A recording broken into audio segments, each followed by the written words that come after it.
Bueno, como vedes, bueno, tenemos que disculpar a su directora que non se puido quedar, vale? E que estaba previsto que puidese intervir agora. Supoño que algún de vos terá algunha dúbida. Vamos deixar algún tempo para unha dúbida. Supoño que para que, como queda grabado, cuidades falar polo micro, vale? Esperad a que vos lo den. Bueno, eu tiña aquí, lóxicamente, algunhas dúbidas, pero a mí gustame moito nestes casos ir aos casos máis prácticos, non? E casos prácticos dunha cuestión que se cae todos os días cando empezas a falar destes temas, que é calquer polígono industrial de calquer concello a día de hoxe. Calquer polígono industrial dun concello a día de hoxe, os concellos están recollendo algo que en teoría tienen prohibido recoller, que son certas fraccións, restos de producción de empresas. Podemos nos atopar de que haya unha empresa que diga: eu non quero seguir, creo que esta tasa para min é xusta, porque eu estou xestionando, como di a lei, os meus residuos, non? E pode ser dar o caso, non? De que haya alguén que diga. Entonces, por abordar unha cuestión concreta que basada na cuestión industrial desta parte da lei que proíbe aos concellos xestionar a fracción, aos restos de producción das empresas, e que importancia lle dades vos dentro de todo este tema, tanto de tasas como da nova lei?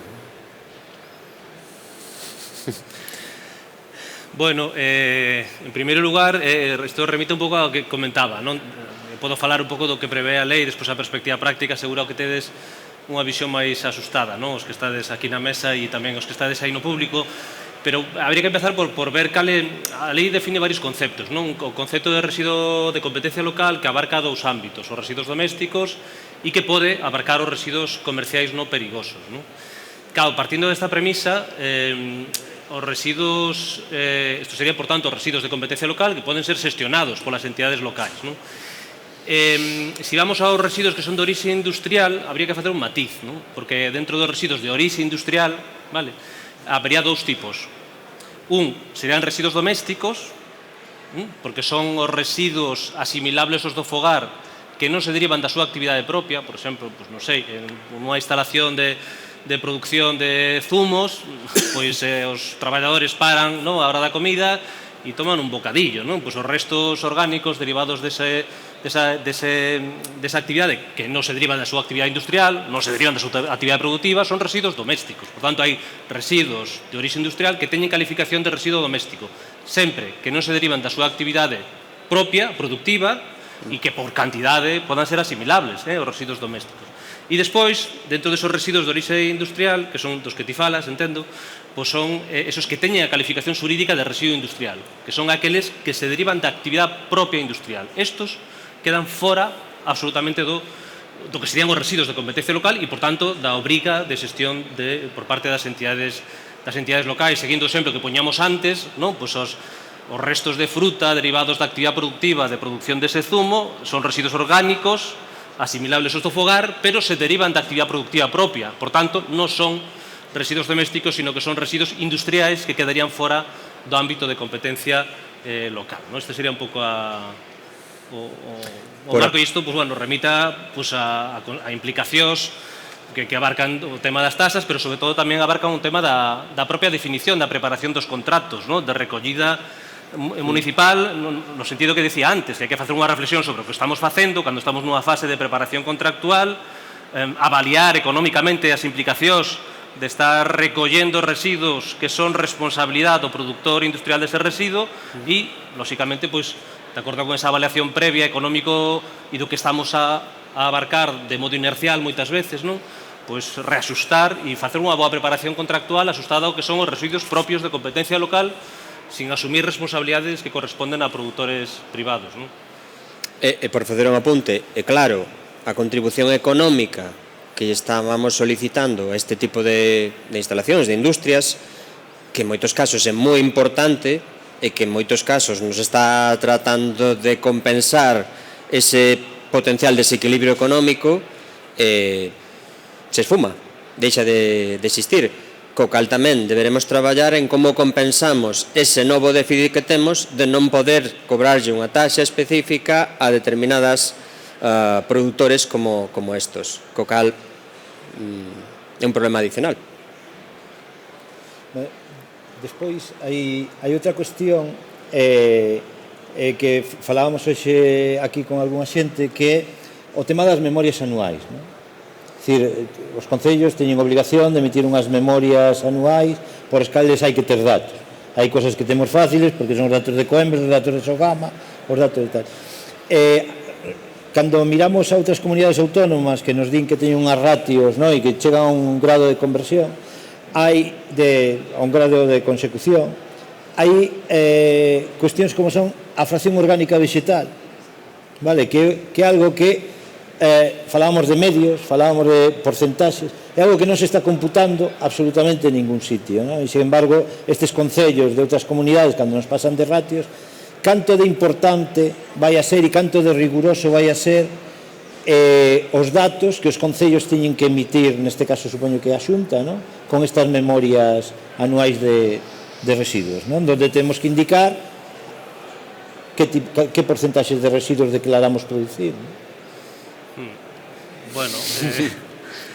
Bueno, eso comentábamos antes, ¿no? Aí creo que hai matices prácticos que a mí se me escapan, non? Pero sí que o cambio fundamental que prevé a nova regulamentación, bueno, desde a directiva 2018, por exemplo, en materia de envases, prácticamente se orienta en boa medida ao tema de calidad dos datos, e a partir dese momento sí que ten habido un esforzo moi notable por parte da Comisión Europea na elaboración das metodoloxías para o cálculo, non, do cumprimento dos objetivos dos residuos. Por exemplo, aí onde vía unha decisión da Comisión Europea sobre o cálculo para os residuos alimentarios. Bueno, quero dicir con isto? Desde a perspectiva das entidades locais, se introducen novas obrigas de recopilación de información que non estaban previstas na regulación previa, por tanto, hai unha obriga complementaria de xestión de información para trasladar a comunidade autónoma e que a comunidade autónoma traslade ao Ministerio e o Ministerio á Comisión Europea a efectos de verificación, e isto sobre a base das metodoloxías comunitarias.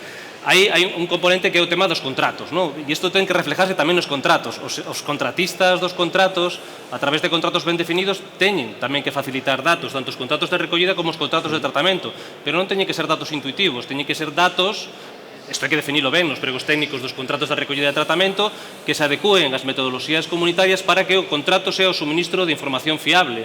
E, por tanto, que os datos que facilitan as entidades locales sean datos que ofrecen certeza sobre o cumprimento de obxectivos. Por tanto, insisto, creo que hai un cambio de dinámica moi importante, de responsabilidade municipal e tamén, por outra banda, de cobertura de carencias moi notables. Por exemplo, as estadísticas de Eurostat neste ámbito sobre os residuos municipais integran tanto os residuos de competencia local como os residuos municipais comerciais que se xestionan de xeito privado. Claro, se preguntáramos aquí que entidades locais teñen datos fehacientes sobre os residuos comerciais que se xestionan de forma privada, seguramente casi nadie está facendo esa recopilación de datos, ou polo menos non temos datos seguros sobre este aspecto. Por eso, este sería un segundo elemento, que habría que, eu creo que tamén introducir nese cambio de dinámica das entidades locais a cara a obtención de datos, non só por vía do contrato público de recollida e de tratamento e a través de metodoloxías comunitarias poder datos fiables que poder suministrar, sino ese novo frente que implica a recollida de datos que é con relación aos residuos de carácter comercial que se xestionan de forma privada porque son importantes e además contribúen ao cómputo de complemento dos obxectivos de reciclaxe. Hai porcentaxes moi elevados de reciclaxe e que despois, se estamos transmitindo datos que non os integran, tamén afecta ao cumprimento de resultados. E aquí, por exemplo, a ordenanza municipal é un elemento moi importante para poder clarificar as obligas dos produtores de residuos comerciais a estos efectos. Bueno, en fin, non sei. Interesante. A ver, eu penso que o procedimento para como debemos obter eses datos é crucial. Debemos ter un procedimento a nivel municipal que defina cal vai ser a metodoloxía para capturar esos datos. Veñan da contrata, veña a partir de fontes propias dos nosos inspectores, etc., plataformas que podamos ter en aplicación para controlar os servicios, etc. Pero, dende logo, intentar transformar todo isto dun xeito cómodo a través de procesos informáticos, digitalización e tal, para que, ao final, aos técnicos encargados lle supoñan menor traballo. O sea, ese procedimento creo que é importante. pensade tamén que ese traslado despois desa información que debería ser o máis aproximada posible, o máis veraz posible, polo que decía a subdirectora tamén, vai formar parte dese observatorio de residuos que se vai a crear, co cal non é solo manda os datos e xa está, senón que vai haber algún tipo de proceso despois que, entendo, deberá tender a verificar ou a comparar datos, porque sen eso, evidentemente, tampouco vamos a poder avanzar demasiado. Non sei se a oficina técnica tamén que se comentou vai a poder interceder cos concellos en decirlle, pues, non sei que funcións vai a ter, pero en poder axudar aos concellos a ter esa facilitación de datos, que sea máis sinxela, operativa e que valga para algo. Bueno, non sei se hai alguna pregunta, alguna cuestión. Sí? Non? Entón sigo eu. Bueno, outra cuestión, a situación dos scraps. Que información temos? Non sei se ti tes máis, se temos algunha máis. Cal é a situación dos scraps ou novos scraps, tendo en conta que aquí hai moita xente de concellos que non están moi ao tanto de como se poden estar manexando os anuncios últimos que poido haber a este nivel? Que podedes contar? Eu quixen ser o máis transparente posible dentro do meu coñecemento do que podo saber, que igual coñecedes vos máis, pero evidentemente a nivel de negociación do convenio para envases domésticos, os residuos de envases domésticos por parte de Coembes coa Xunta de Galicia están nun proceso intermedio, creo, un proceso de negociación onde se están afinando determinados conceptos. Creo que o máis gordo non está precisamente nos concellos, senón no tratamento. Vai por aí un pouco a problemática que pode haber de discrepancia neste momento. En canto a prazos, o que teñen pensado é poder chegar a algún tipo de acordo, penso que sobre verán, máis ou menos, e despois entendo que de algún modo teredes audiencia para, penso eu, ou debería estar así planificado, para tamén interferir un pouco e ver un pouco a problemática que podes ter, trasladarlle, etcétera, etcétera. É o que se pode coñecer hasta o momento. Non sei se José... Bueno, un pouco mismo, non? Que creo que estamos no proceso de negociación e... Duro. Sí, bueno, aí o que eu sempre fago unha reflexión bastante crítica, non? Con isto, pues sempre trasladamos a crítica ao sector privado a través dos sistemas de responsabilidade ampliada, pero fago sempre, me gusta facer a reflexión un pouco crítica desde a perspectiva do sector público. Claro, ahora temos un reglamento, por exemplo, no eido dos envases, que, de acordo coa previsión da lei, parece que podíamos avanzar cara a un sistema de costes totales e reales trasladados aos produtores, de modo que a xestión dos residuos se trasladara totalmente o seu coste aos produtores, podía intuirse eso. Sin embargo, temos un regulamento de envases que prevé para a fracción resto unha cobertura de costes do 50%, sempre que non se ocupa a recollida separada, incluso quitando deso o tema do pago de imposto, o tema do pago do coste de depósito en vertedouro e certos costes vinculados ao tratamento. O cal quere decir que o sector público non fai ben o seu traballo. E isto é parte da falta dunha visión estratégica no sector público, que implica que os procesos regulatorios se ignoran. Isto empezou no ano 2021, agora estamos en 2023 e cando chegan a mesa os responsables dos temas de responsabilidade ampliada a produtores dicen, isto é o artículo 34 do reglamento de envases, non os habéis enterado? Por qué? Porque os produtores están nos procesos regulatorios. E, sin embargo, o sector público local ignora os procesos regulatorios que se producen en Madrid. E iso ten implicacións. Por eso, esa profesionalización de que falaba tamén implica anticipación nos procesos regulatorios, non? E implica tamén anticipación nos procesos de preparación dos convenios. Claro, cando cheguen neste proceso de negociación os produtores, a través dos sistemas de responsabilidade ampliada, se senten na mesa das comunidades autónomas e as comunidades autónomas se senten sin información sobre o que é un coste, un sistema eficiente, sin información sobre os costes unitarios específicos dos seus sistemas de recollida e sistemas de tratamento, pois claro, se produce unha situación de diferencia de forzas clarísimamente, non? Cando un ten toda a información e outro non ten información, nin ten criterio de datos económicos e técnicos, pois se produce un desequilibrio que ten implicacións na traslación de costes ao sector público, porque ao final o resultado dos procesos de convenio pois teñen esas consecuencias, non? Por iso, bueno, era meter un pouco aquí esa reflexión de que vemos que, e isto o digo sobre todo pensando, porque ahora falamos de envases, pero es que os sistemas de responsabilidade ampliada, que o mellor poden abarcar, non sei, vos sabedes máis desto, non? o mellor o 60% dos residuos municipais, no? Residuos derivados de produtos, no? Pois actualmente a cobertura pode estar no 20%, non sei. Hai un 40% de produtores de diferente tipoloxía de produtos que actualmente externalizan o coste do sector público. E isto vai a mudar o textil, os moles e enseres, envases comerciales, envases industriales, o tabaco, as toallitas. Claro, temos que anticipar. E esa profesionalización indica que temos que anticiparnos os procesos regulatorios. E se non nos anticipamos, polo menos preparar a negociación dos convenios. Se non, o que se produce é desequilibrio na negociación, externalización de costes do sector público. Isto que está, o que pode pasar e que pode pasar nestes procesos de negociación. Non? Eu son do Concello de Allariz e do Concello de Allariz. Entón, varias cousas me xurden ao respecto. Unha delas é, por exemplo, este último que se estaba a falar. A nos están dicindo que os concellos temos que ter elaborada un plan e incluso unha ordenanza para 2025. Estou desexando que chegue o 2025 porque isto onde ya vi. O profesor Pernas escoitei isto mesmo nunhas xornadas que tuvemos da FEGAM fai 2 anos e pico. E o avance, digamos que foi escaso. A ver se no 2025 se abre o melón e vemos a luz, porque cóstame imaginalo. Pero, ao respecto deso, é certo que a nos din que temos que ter isto elaborado para 2025, por certo, para en novembro aprobar as tasas, porque senón en xaneiro non poden entrar en vigor. E resulta que nos falta todo o marco de actuación por parte do propio Estado da Xunta de Galiza, co cual, vamos a inventalo casi, non? Vamos a nos adiantarnos a facer as ordenanzas e os nosos plans e non vamos a saber o que realmente o que deberían de decirnos as administracións superiores. Fai pouco tuve a oportunidade a través dunha asociación de estar nunha reunión ca súa directora xeral de residuos do Estado e pregunteille, por exemplo, polos scrap de colchós, polos scrap de mobles, polos scrap de... díxome que o de cabichas iba para este ano.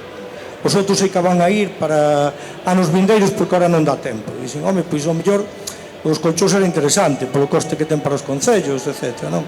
E despois hai unha cousa que casi non se fala e a mí tamén me chama moito a atención, que é a reducción, que era a base do invento, non? O sea, vamos a reducir. Evidentemente, nós como concello pouco podemos facer para que as grandes empresas reduzan. E a mí o que me interesaría é que as grandes corporacións xa non puxeran en movimento, en moitos casos, envases en marcha. E, sin embargo, eso pois aquí se pasa sempre de soslayo, o que haxa un sistema de recuperación real, é dicir, que se volva a facer aquilo que facía en tempos cando eu era pequeno, xa son moi maior, e entón as gaxosas devolvíamolas, daban nos cartos por eso. Eso é algo que tampouco nunca se fala, porque, claro, xa sei que implementar eso para unha gran superficie é a hostia, pero, macho, que por que teño que facerme o responsable como concello dese problema, que xeras ti? Non sei se me explico. Entón, ao final, en moitos destes casos, eu o que vexo que os concellos vamos a acabar, como sempre, facéndonos cargo, como ben decía o profesor, desa parte de cartos que non son cousa nosa, o sea, de gastos, implementación de fondos, pero tampouco, ao final, gustaríame que a lei esta 7 de 2022 tuvera unha implementación real. E despois xa non entro no tema de compostaxe, non? Porque houve un momento que a subdirectora xeral falou do compostaxe descentralizado e casi me emociono. Despois xa volveu outra vez o quinto contedor e xa quedamos neso, non? Cando a realidade é que a maior parte dos nosos concellos teñen unha cantidad de núcleos de poboación, o quinto contedor, pois a ver como demos implementa, porque me gustaría chegar a visualizarlo, pero económicamente, incluso desde un punto de vista de medioambiental e sostenibilidade, vai ser certamente complexo, e o de compostaxe descentralizado non é algo que acabe de visualizar, que estamos tratando con certo grado de madurez e seriedade. Son moitas cousas.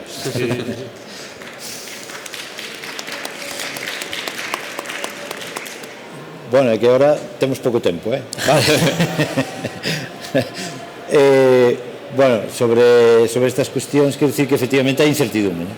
Sí, claro. É dicir, hai incertidumbre para a reacción das ordenanzas que se terán que aclarar ao largo deste ano, pero sí que hai moita incertidumbre. Digamos que non acompasaron ben os tempos entre uns e outros para que, ao final, un concello teña as ferramentas necesarias e completas para tomar decisións.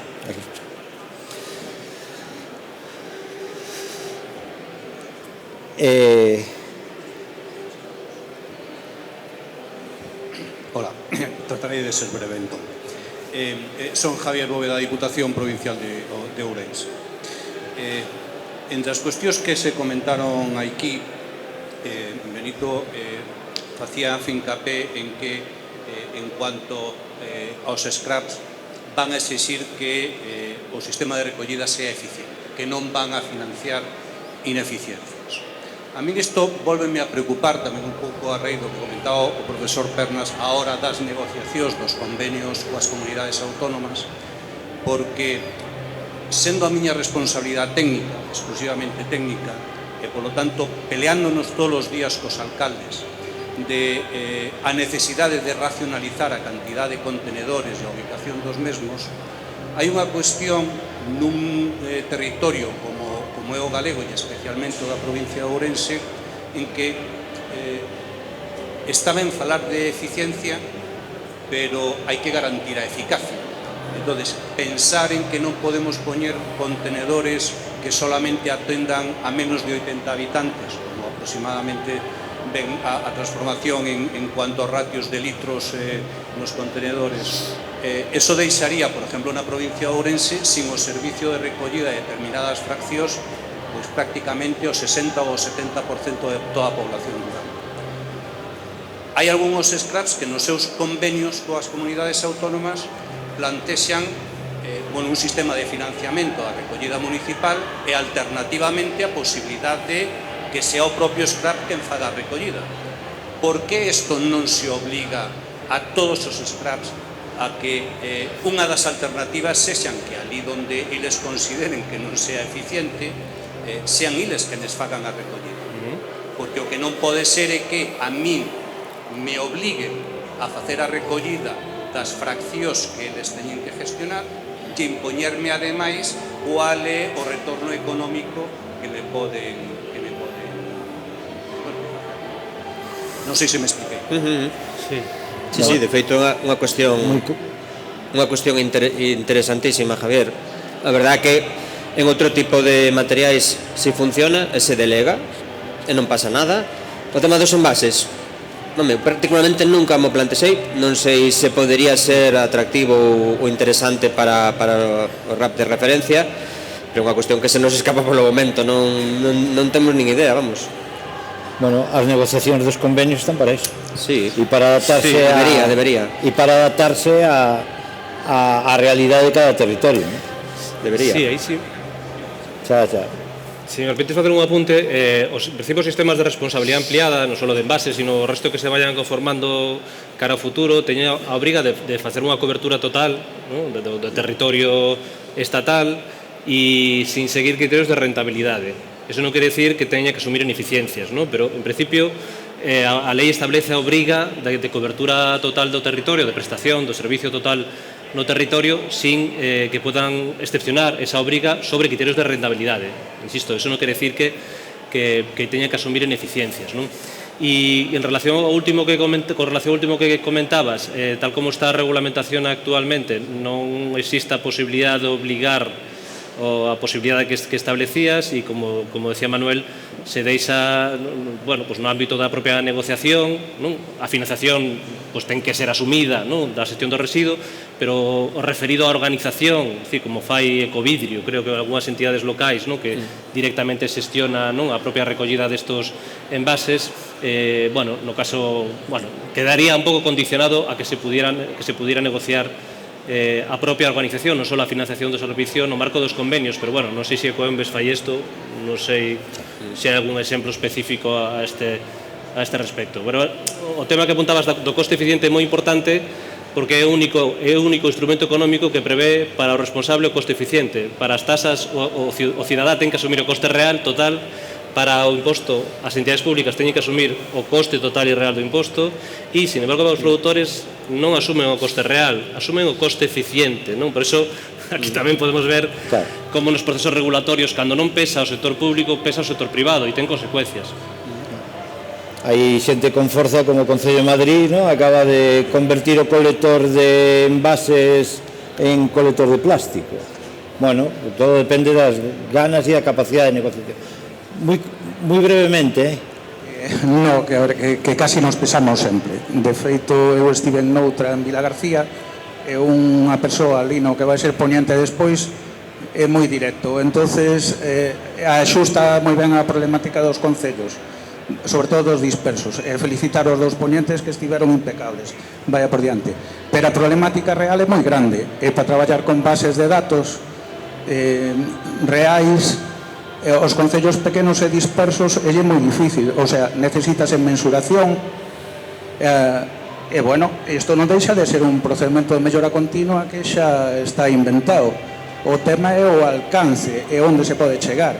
E os costes que llevas a repercutir a cidadanía e despois a cidadanía que está dentro de outros procesos digamos de servicios sociais e todo isto que é moi difícil de desenrolar en pouco tempo. Por eso nós sempre imos tarde e esgotamos as moratorias, porque claro, unha cousa é poñelo sobre o papel, que hai xente moi intelixente que sabe do tema, e outra cousa é a aplicación práctica. O dos contenedores valeiros que decía Benito, bueno, pois sí, non lle poñas o contenedor a ver onde che botan a basura. Nós somos un concello disperso moi bonito, que temos todas cantas sectoriais poida haber, e temos un turismo de residuos, porque hai outra legislación que as empresas recollen os seus tal, pero esas empresas moitas o que fan acumulalos e despois dispersalos. E se non teñen onde botalos, deixanchos quedar tirados. E volver, vamos a ver, poñer, por dicilo, a parte negativa e despois os puntos negros. Porque hai multinacionales que teñen problemas para entregar certo tipo de residuos, como que falaba a persoa da Allariz. Entonces, se a eles non lle recollen ese tipo de mobles, malo temos.